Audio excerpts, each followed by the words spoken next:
or multidimensional in consciousness. So we have a mind, an intellect, but we're so much more than that. We have an emotional body, a physical body, a nervous system, and the nervous system kind of drives a lot of our experience. And then we have an energy body. And so somatic experiencing and somatic touch are modalities that work to encourage regulation in the central nervous system. So encouraging us to have more instances of rest and digest and essentially ease and resilience regulation so that we can be more present with all of our life experiences, so that when we do have, upsets or on a nervous system level move into fight or flight or freeze or hyper or hypo arousal, we can integrate that into that healthy, regulated nervous system. So it's a body of work that acknowledges that our nervous system, that we have nervous systems, that they're very important, that they're super important to our health and well-being in the way that we experience our lives. And that, in fact, our nervous systems are changeable. We can expand our capacity for regulation, resilience, rest and digest. And that even if we've experienced some form of trauma that leads to a dysregulation in the central nervous system, we can repair and really create new neural pathways of regulation. Mm-hmm. Mm-hmm. Yeah, for me, like learning this work through Kimberly Ann Johnson has really shifted so much for me. It's like almost hard to describe like what it's changed sometimes, like when people ask about it. But one thing I guess that I can speak to that I feel is really, well, I feel like it's done two big things that are easier to name. Like one thing is like helped me to access and embody like healthy aggression. I absolutely grew up as like a people pleaser woman, like trying to please everyone. I was very quiet a lot, like barely spoke a lot of the time. Went through a period of my life where I really was like afraid to even speak up. I thought what I had to say wasn't valuable, that my voice wasn't like purposeful. Always wanted to keep the peace and not be seen as, someone who was like aggressive but finding like the nervous system work that I've done has helped me to find that like healthy fight, healthy aggression, and be able to stand up for myself in different spaces and places in different ways. Yeah. And like the other thing that really, well, if you, being in my body and finding that embodiment has been another. So maybe I can speak to three, but like, even the practice of like, this is my body and like touching myself and being like, oh, and this is my physical sphere, and taking time to like look in my space and proprioception and like, where am I in time and space and in this physical place right now.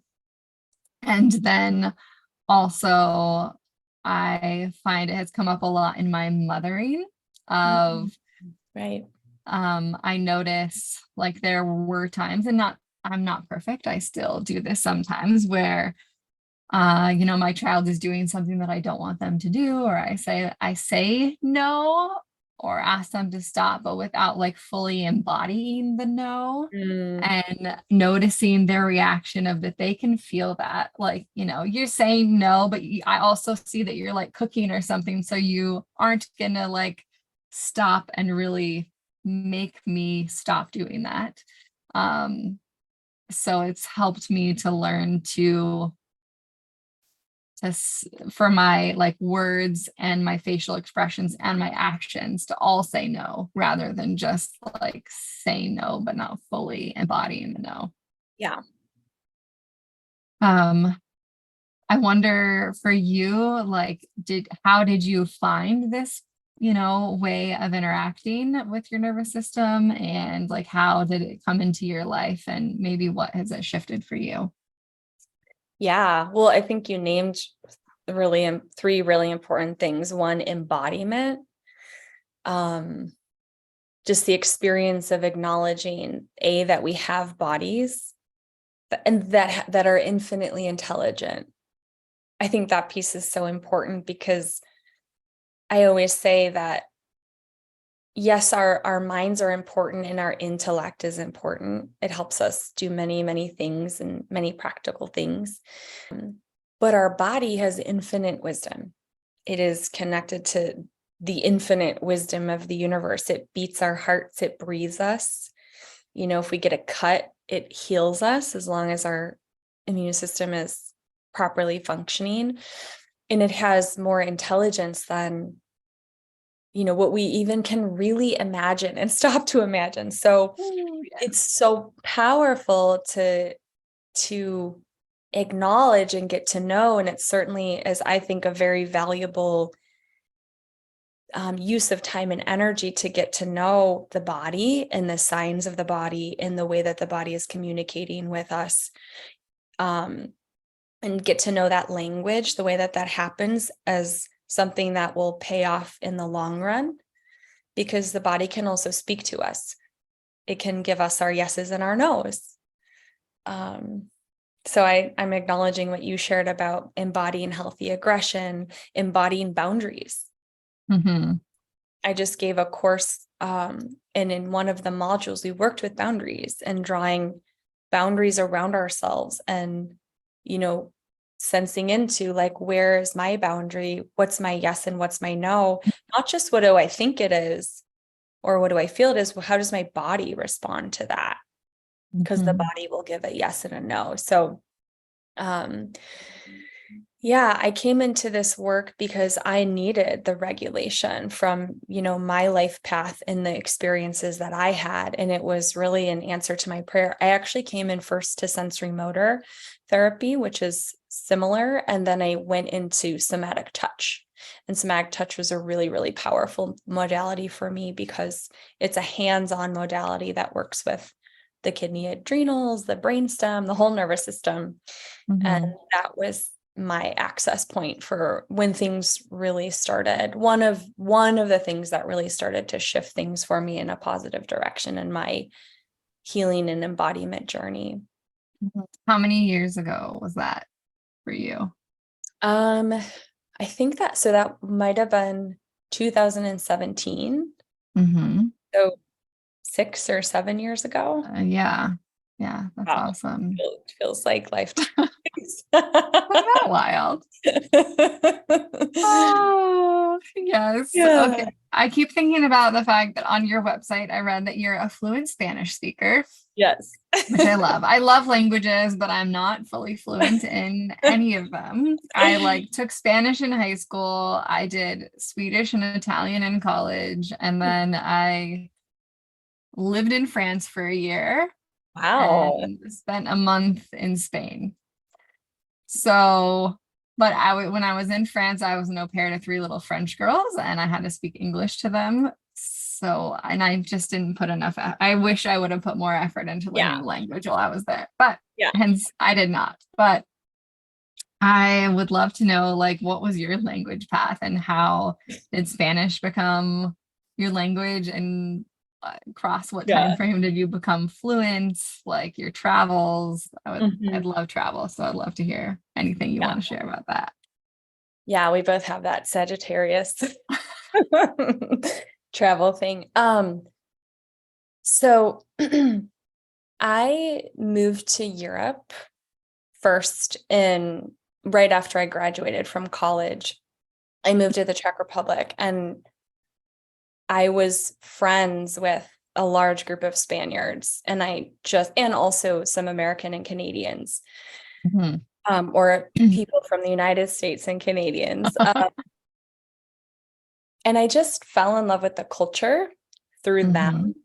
I fell in love with this very communal way of doing things, and this very kind of let's go grocery shopping together, and this kind of take care of each other type of way of being that really resonated for me. And I grew up in a lot of ways in that type of a community and culture. So I just felt really called to move to Spain. I didn't speak the language. I had taken a little bit of language in college. In fact, it was the only class that I dropped. And when I moved to Spain, I was really a fish out of water, like this American, blonde haired female. What college degree did you decide to get, by the way? I majored in psychology and minored in peace and justice. Okay. I did, sociology. I thought about psychology, but anyway, yeah. Yeah. Well, so I had taught English. I was teaching English, and I could identify patterns of language. Like I could identify how to teach it. And so I started teaching myself, and I did that for 2 years. I studied for 20 hours a week, and I would log my hours. Like, here's reading, here's, vocabulary, I just, in hindsight, it was very intuitive. A lot of people would say, oh, you must be really good at language. And I was like, no, I've worked my ass off. Yeah, you can swear on here. Okay. I worked so hard. It was very much like something that I worked night and day at, because to integrate a language is a lot of work. Like, we learn that over the course of years when we're young, right? Yes. And so that's a lot of work, and there's a lot going on in order for us to do something like that. So, but in hindsight, it was intuitive. I did understand how to teach myself and how to learn it and how to practice, like taking a vocabulary word and imagining that I was having a conversation with someone and actually turning one word into a whole conversation in my mind on the 7-hour bus rides that I would take from Sevilla to Madrid, and I was just bound and determined. I was like hellbound, like, I am going to learn this language. And I was determined that I would learn it to fluency. Like, I could see in my students that there were people that had been studying English for their whole lives, but unless they went outside of the country a lot, or if they had been brought up on television, like English television that was subtitled in their language, they could speak it fluently, but otherwise it sounded choppy. So I just kind of was like, as long as I can get to fluency, and then after fluency, it was like, okay, and now I want to get to proficiency. But it was a labor of love. That's awesome. Yeah. I'm determined to be fluent in at least one language at some point in my life. Yeah. But yeah. Did you ever do El Camino de Santiago? No, I didn't. Yeah, that was the month that I spent in Spain. Was doing that trek, and wow, really beautiful, and one of my favorite months of my entire life. Wow. How old were you? I was like 23 or 24. It was like just after. So I graduated from college and then went to live in France for a year. And at the end of the year in France, spent the month in Spain doing the pilgrimage. So we were in Spain at the same time. Wow. You in the north, me in the south. Oh, how funny. Yeah. Yes. What is captivating you in your life right now? Captivating me? Yes. That's a great question. I think there are a couple things that come forward. One, it feels like there's this really deep call to be of service in greater ways for me. And we're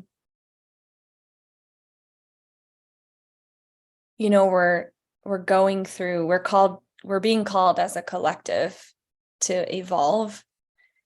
And we're just starting to go through these, what I see as like really big fundamental changes. And that we're going through some major changes in the systems and the structures that we've been, reliant on and have created, are being asked to evolve. as we evolve. Mhm. And I think people are being asked to come forward and to be more conscious participants in their lives and to, you know, become more conscious of not just their outer world. And, you know, we kind of talked about being productive and like what's in the intellect, but what's in their emotional body and what's happening. Like if we want to really be conscious, we do have to get realistic about like what are the internal drivers that drive my every single day, every moment to moment life experience. We don't just want to be like asleep at the wheel. So I think I am excited about the evolution that's taking place on the planet. I feel excited about that. I feel excited to feel like I've been prepared through a lot of the work that I've done. To me, it's kind of my journey makes a little bit more sense now as we step into this big shift and change. I'm excited to lead in that space. You know, we're not just robots meant to like produce, and we're growing beyond that, where people are longing for like a deeper connection with self, with other, with the world around them. I think I'm excited about what I'm seeing as more of a collective shift towards more consciousness, higher consciousness, more self-responsibility, more community. I'm excited to just be more creative. Like, you know, talking about the intelligence of the body, just a simple question of how does my body want to move right now? Or what does my body want to do? In a lot of ways, I also think we're being asked to simplify, like to simplify. It's not the busyness that brings us fulfillment. It's not the items that we purchase. I mean, sure, like beauty is amazing, but like people are, I think, ready and longing for something deeper. And so I think there's something being stirred individually in people and in the collective that is begging a question. And I think I'm just excited about that. And I'm excited to, like I said, lead in that space. When he was 26 and he died in December of 2006. He took out a life insurance policy in November of 2006. So like a month before he died. Wow. And I remember talking with him and being really afraid that he was going to die. And he would always give that same response, like, it's okay. Like, if I go, it means it's my time. And I hated that response because I had had so much loss. In fact, I had even had my dad died when I was really young. I had had a girlfriend in college die from epilepsy. So in a lot of ways, it felt like it was preparing me. What's so interesting in hindsight is this like felt sense of knowing something that like at the time and in my context of being human, like I didn't know that I could actually know that. I didn't know that I had the power to know something like that. But there was also this like really deep felt sense that that he was going to die, that I kept brushing off. It wasn't like daily, but it was enough where we talked about it. And I woke up really early. I turned on this lamp next to my bed. And at that point in time in my life, I was not spiritual. I thought it was a bunch of bullshit. And I turned on this lamp next to my bed and I pulled over one of his Buddhist cards and I read it. And I don't remember what it said. But as I was reading it, the light turned off. And my critical mind said that the light bulb burnt out, but it was overcome with this like incredible peace, such that I fell back to sleep immediately. When I woke up a couple hours later, the light was on. He was there with you. Yes. And I was so happy. Like I was like, yay. I'm like, oh my God, this is him. I just knew it. Yes. I grabbed the phone and I like ran downstairs with my pillow and I told my mom and I called my best friend at the time and I'm in the middle of telling her this story and the light goes out. That was my first spiritual experience. He had an epileptic seizure and it brought on a heart attack, and the heart attack stopped his heart. And he was reading this passage: by feeling gratitude towards life, I move towards light, wholeness, universal energy, love. I move beyond the bounds of my own life and discover that I am an expression or form of universal life, of divine energy. Experiencing the depth of love with him, and then that loss, just knowing that that love was possible, and then also who he was, like, and his joy and humor, and feeling into like his desire to live, and just knowing that I was getting to live, that not everyone gets to grow old. Part of the role of the child is also like to challenge the parents and to push the boundaries and to be this incredible mirror of like who we are in each moment, and to expand us in these ways. And so although I do experience those same challenges and like sleeplessness at night, or, you know, when they wake me up and I really just want to sleep, and yet I am like so grateful that they are here waking me up. My life was forever changed and is forever changed. Like it was a before and an after. And I think also because I didn't have the resourcefulness, I didn't have the foundation of resilience and tools, or, you know, I was living in a foreign country and by myself, essentially. Unless we make it conscious, it will show up in our lives as fate.